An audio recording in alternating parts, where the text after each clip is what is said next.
한번 발을 갖다 대봤는데요. 여기서 좁은 패스에서도 보십시오. 일본이 패스력이 좋기 때문에 1대1 상에서 바짝 붙어야 돼요.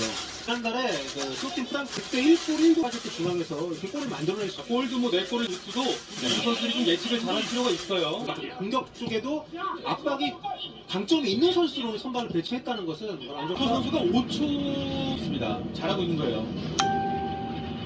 자, 머리로 떨고 났습니다. 우리 진영에서 일본이 계속 볼을 소유합니다. 위치에서 패스기를 막는 거 굉장히 중요합니다. 그리고 수비한 상대가 볼을 잡았을 때는 4-4-2 정도의 포맷으로 앞쪽에 남태희, 이강인 선수가 1차적인 저지를 잘 해주고 있습니다. 자, 이터 주니어 앞쪽으로 짧게 줍니다. 자, 3명의 에어싸는데요. 다시 한번 이터 주니어가 볼 이어봤습니다. 들어옵니다. 자, 이거 이것은 약간 아쉬운 장면인데요. 야마네 미키에게 첫 번째 골을 내주고 있습니다. 충분히 우리가 수비를 퍼낼 수 있는 데뷔전을 치르는 선수에게 1점을 했습니다. 아쉽네요. 일본 선수들이 좁은 공간에서도 패스력이 좋기 때문에 데뷔도 좀 잘해야 됐었는데 좀 아쉽네요. 자, 여기서 발이 맞았고요. 또 야마네 미키의 발을 걸리고 약간 말았습니다. 우물쭈물 했습니다. 네, 나정호 네. 선수는 김영건 선수가 처리하게끔 약간 양보를 해줬는데 그 사이에 일본 선수가 침투를 해서 굉장히 좀 안타까운 실점이 나왔네요. 저런 골은 뭐 조현 선수도 우리가 공격 패스로 연결할 필요가 있어요. 네, 지금 이동준, 남태희, 이강인, 나상호 이 선수들은 지금 완전히 지적대로 공평한, 그러니까 서로 경합을 할 수 있는 상황을 만들어주기보다는 공간 쪽으로 달릴 수 있게끔 패스가 들어와줘야 되는데 아직까지는 그런 연결이 없습니다. 오히려 공간에 놓고 쌈을 붙이는 것이 더 좋아요. 공격이 이어집니다. 실점 좀 더 가다둘 필요가 있어요. 아직 이제 전반 초반이 됩니다. 자, 중원에서 빈 공간으로 밀어주는데요. 조윤과 그것은 우리 수비 기준으로 봤을 때 오른쪽이었습니다만 지금 중요한 상황들은 우리 왼쪽 수비 쪽 상대 야마네 그리고 이토 이런 선수 쪽에서 많이 이루어지고 있거든요. 근데 홍철 선수가 많이 올라오고 있는 것을 지금 좀 대비가 필요해 보입니다. 자, 경우에 따라서는 뭐 나상호나 정우영이나 좀 협력 수비도 침투 패스가 들어가기 때문에 홍철 선수를 계속 전진을 시키려면 우리 수비가 이동을 하든지 아니면 정우영 선수가 그쪽을 좀 커버를 해줄 필요가 있는데요. 문제는 지금 한국 대표팀이 아무래도 약간 좀 젊은 선수 아니겠어요? 네. 운동장에서 좀 화이팅이 좀 좋은 것 같습니다. 동료들이나 선수 간에 좀 화이팅을 넣어주면서 코칭해주면서 좀 경기를 이끌어갈 필요가 있어요.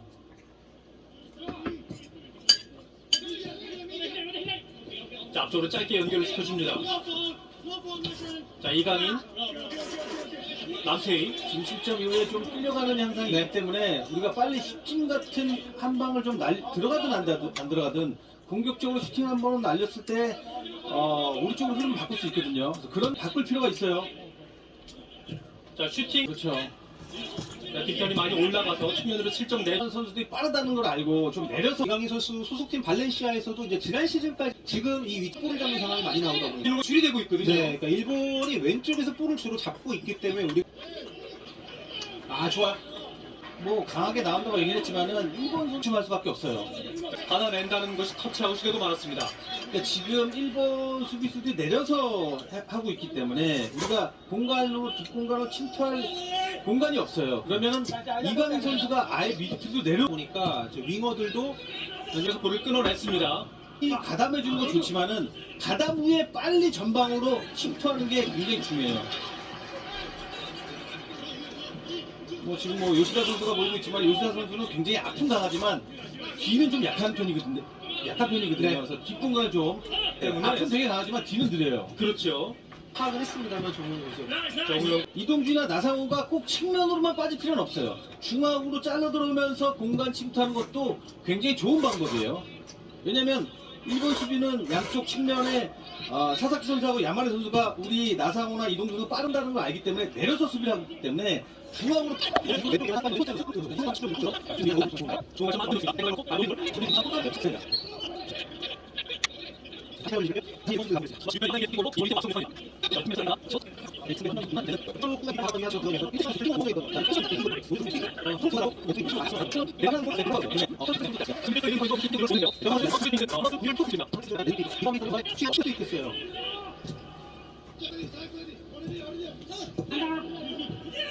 정우영 선수도 소속팀 알사드에서는 최근에 이제 센터백으로 많이 이제 기용이 되고 그 팀에서 꾸준히 지금 위치에서 홍준.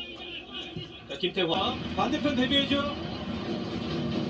자, 그 다음에 슛! 안 돼요. 한번 들어갑니다.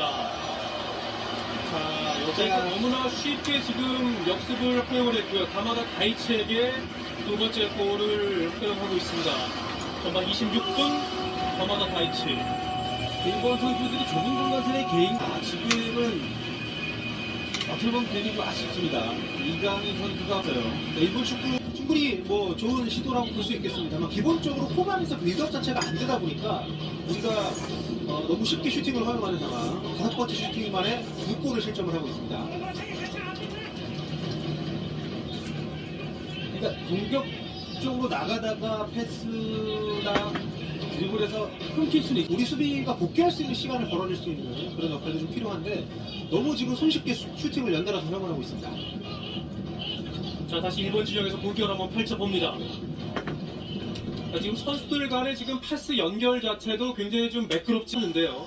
벤투 감독이 선수들을 선발하는 과정에서 소속팀과의 어떤 뭐 소통 얘기도 있습니다만 한다는 지적들이 계속 있어 왔고요. 이렇게 이제 유럽파들이 많이 오지 못하는 경기에서는 K리그에서 좋은 나라 팀 축구 선수들에 대해서 좀 기회를 주는 뭐 최근에 뭐 강상구 선수, 뭐 이기진 선수 많은 얘기들이 있습니다만 지금 뛰고 있는 선수들 물론 좋은 선수들입니다만 그런 변화를 줄 수 있는 기회를 해야 됩니다. 지금은 측면으로 나가죠. 이강인 선수 원톱으로 박혀 있는데 네. 거기다 그 볼을 높이 주면은 그렇죠. 상면들이 거의 나오질 못. 본인이 미드필더 그래서 뒤쪽으로 빠집니다. 네. 체감을 좀 지시가 좀 들어가지 않고 있다는 것은 물론 한일전이라는 걸 빼놓고 보면 평가적이라고 볼 수 자, 있습니다. 이번에요. 자, 파울. 왼발이 굉장히 정확하거든요. 그렇죠. 예, 득점을 할 수 있는 굉장히 좋은 기회예요. 자, 셋. 자, 이거, 코너킥 기회를 네, 가져가고 있는 일본입니다. 약속된 플레이를 하려고 했으나 네. 하는데 전방에서 우리가 지금 하고 있지 않습니까? 때로는 굉장히 필요해요. 운전에서 위험합니다. 걷어냈습니다. 이렇게 마치게 된다면은 됩니다. 자, 저렇게 후방에서 한 번에 전방으로 빌드업을 시도를 하는. 자, 좋은 기회. 자, 박스 안쪽에서 그대로 파는 이게 뜨거워합니다. 힘이 들어갔네요. 자, 여기서 나상호가 정말 잘 끌어냈는데요. 자, 좋아요. 이런 슈팅을 한두 가지 계속 보여줘야 돼요. 네. 자, 나성호가 투시가 있고요. 돌파가 좋기 때문에 저런 장면 충분히 여러 번 만들어낼 수 있거든요. 지금 K리그에서의 모습을 보면 이 좁은 공간에서의 이 섬세한 잘 플레이를 먹었습니다.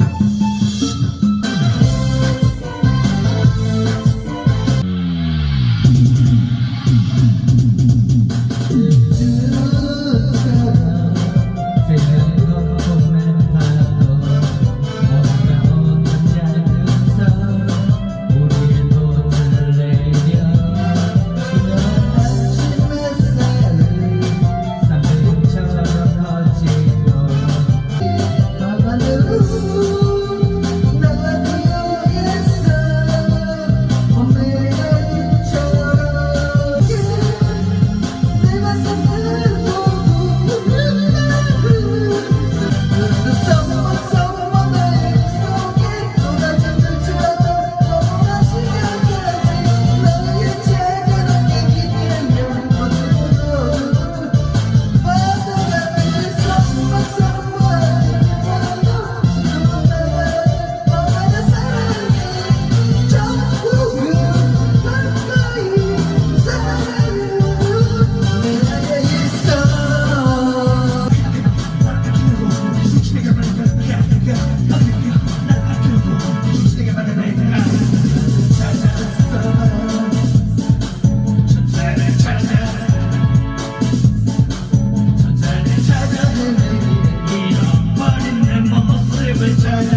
나 혼자야